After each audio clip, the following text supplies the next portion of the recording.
Hey everyone, Social Solipsist here for another week of 52 and 52, and this week I am playing Monaco, which is subtitled What's Yours is Mine. It is a top-down heist game, I think is the best way to put it, which I have followed for quite a long time since it was originally announced years and years ago, and not played until now, despite owning it for, again, probably at least a year, I think.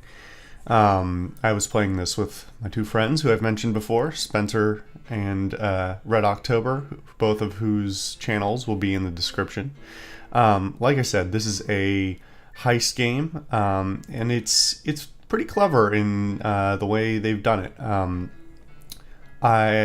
It is a top-down game that you play sort of from a blueprint view of the areas that you're going through. So at the beginning of a round, as you saw, or not a round, but a level, you choose which kind of character archetype you'd normally see in like a heist movie or something like that, and they all have different, slightly different abilities that make them better at certain things, like lock picking or hacking or taking hits or whatever.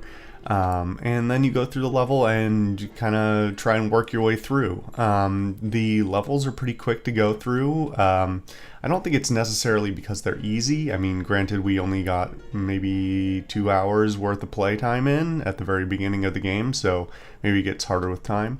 But that's not to say that it isn't tricky in some areas.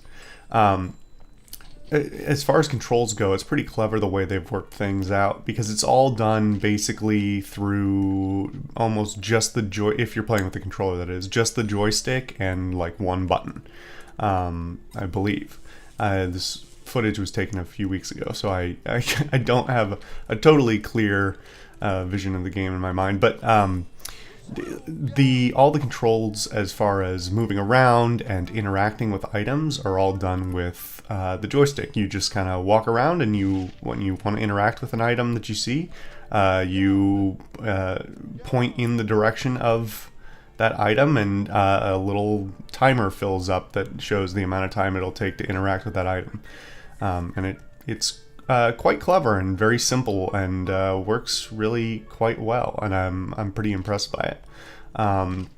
Story-wise, it's a little bit, I don't want to say lacking. It's not like there's not a lot of exposition or anything like that. It's all introduced right at the beginning of a level, what the setup is, and all things considered, I think they do a pretty solid job of it. I do wish there was a bit more, like it would happen in between, in the middle of a level and stuff like that as well. Like they would have dialogue as they moved through and interacted with certain parts of a level or something like that. Yeah.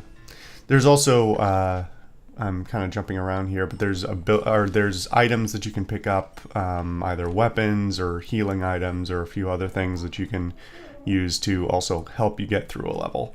And they all work pretty well.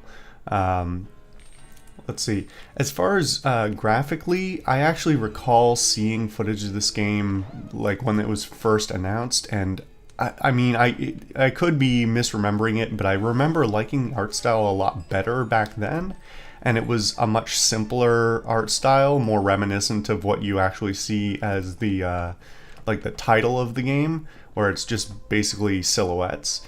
Whereas graphically here, I think they almost went too far, and it gets kind of busy to look at, and you're kind of trying to, it's very stylized in a sort of blocky fashion, but I think it's almost too detailed, and the colors get muddled and the shapes get a bit muddled, and it's, I think it would have benefited maybe from a little keeping this very, very simple art style. But that's just my personal opinion on that. It's definitely something that I'm sure the three of us will continue to play. You can play with, I think you can play with one person if you really want to, if you're crazy. But it's up to 4 players simultaneously, playing as the different character archetypes. And like I said, you swap between levels, and it gives you some flexibility, and it's quite a bit of fun.